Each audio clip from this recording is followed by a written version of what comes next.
स्वदेशी incredible SI news.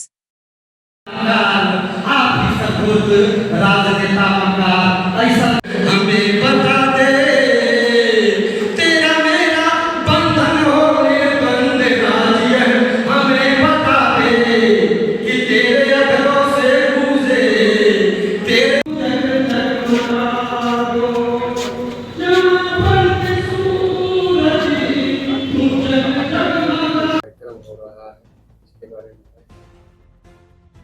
आज हम लोगों ने आज की बड़ी विशेष महत्ता है धाम के अनुयायियों को। आज त्रिविध पावनी है, वैशाख पूर्णिमा है और ये बिरले होता है इतिहास में कि जैसे भगवान बुद्ध आज वैशाख पूर्णिमा के दिन ही पैदा हुए थे और जब घर छोड़ा तो वैशाख पूर्णिमा के दिन उनको ज्ञान प्राप्त हुआ और कुशीनगर में उन्होंने वैशाखी पूर्णिमा के दिन निर्वाण को प्राप्त किया। तो ये बिरले इतिहास में होता है कि इस तरह के महापुरुष पैदा होते हैं। भगवान बुद्ध ने कहा था कि बुद्ध का मतलब, बुद्ध जब कहते हैं तो बुद्ध भगवान बुद्ध से मतलब नहीं, वो कहते हैं जागृत व्यक्तियों का। जागृत से मतलब है बुद्ध शब्द जो है वो मगधी में बुद्ध को, जागृत व्यक्ति को बुद्ध कहते हैं। तो कहा कि जागृत व्यक्ति का बुद्धों का पैदा होना सुखदायक होता है और सुखदायक होता है धर्म, सब धर्म का सुखदायक होता है।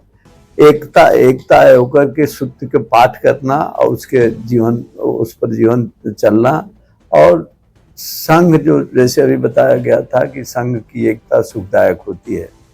भगवान बुद्ध पहले महापुरुष थे जिन्होंने कहा था कि कोई देवता देवती नहीं है, देवता नहीं है, कोई भगवान नहीं है, बल्कि तुम अपने खुद अपनी जागृत करो, अपने तुम्हारे भीतर प्रकाश है उसको जगाओ। तो इस तरह से आप देखेंगे कि भगवान बुद्ध पहले महापुरुष थे जिन्होंने भगवान की सत्ता को नकारा था और आत्मा की सत्ता को नकारा था। कहा था कि नहीं, एक ही जिंदगी है और ये जिंदगी खत्म हो जाती है। और उन्होंने ज्ञान प्राप्त हुआ तो ये नहीं कि कोई देवी देवता का उन्होंने ज्ञात हुआ कि कोई भगवान आ गए, कोई देवता। उन्होंने कहा था कि मनुष्य के भीतर जो क्रोध है, लोभ है, लालच है, तृष्णा है, उसके दुखों का कारण है। इससे दुखों से निवारण प्राप्त कर जा तो आदमी परिनिर्वाण को प्राप्त होता है। भगवान बुद्ध का अगर देखेंगे आप तो पहले चार्टर ऑफ लिबर्टी का किया था। भगवान बुद्ध ने कहा था कि कोई वेदों में लिखा है इसलिए तुम बात को मत मानना, कोई बड़ा आदमी कह रहा है इसलिए उस बात को मत मानना, कोई परंपरा से चली आ रही इसलिए बात को नहीं मानना। उन्होंने कहा था कि अपने विवेक को इस्तेमाल करो, अपनी बुद्धि को इस्तेमाल करो और देखो कि ये लोक हित में है कि नहीं, बहुजन के हित में है कि नहीं है, और देखो कि इससे कितने प्राणियों का सुख है या नहीं है। उसको दूसरा कहा था कि उसको तर्क की कसौटी पर खोदो। सब हर एक आदमी के पास विवेक होता है, तर्क होता है, उसकी कठौती उसको मापदंड, उसको मापदंड पर देखना चाहिए। अगर तर्क संगत है और लोगों के लोक कल्याण के लिए लोगों का हित है तो उसको मानना और अन्यथा नहीं मानना। उन्होंने, भगवान बुद्ध ने, आप देखे हैं कि हमारे देश में भगवान बुद्ध पैदा हुए थे, इसी धरती पर वो परिनिर्वाण को प्राप्त हुए थे और ये धर्म पूरे दुनिया में हो गया। आज जब चारों तरफ युद्ध की विभीषिका है, अभी आपने देखा भारत और पाकिस्तान की हुआ था, भगवान बुद्ध का ही मार्ग है जो शांति का मार्ग कहता है।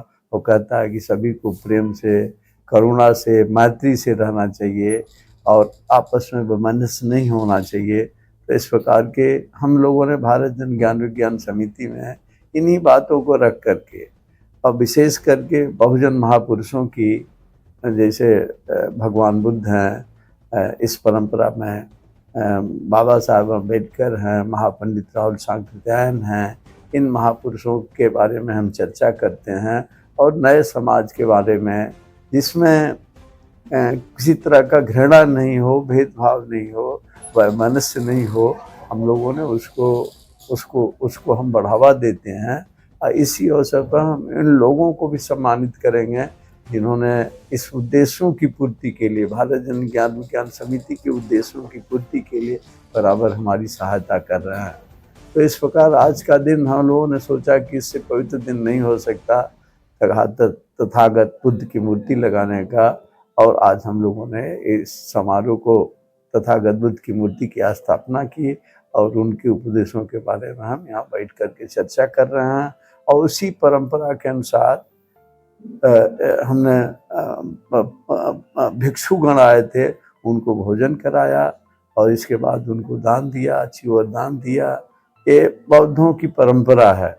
भगवान बुद्ध खुद से भोजन ग्रहण करके भिक्षा मांग करके भोजन करते थे और कोई लोभ लालच नहीं थी। और सभी मानव जाति को कहा, दान की बड़ी पुरानी परंपरा, जब दान आदमी देता है तो उसमें समाज का हिस्सा है, वो समाज को देता है। वो देता है, कोई उपकार नहीं करता, बल्कि जो समाज उसको समाज का जो हिस्सा उसको देता। जो दान लेता है उसमें घमंड नहीं होता, विनम्रता आती है।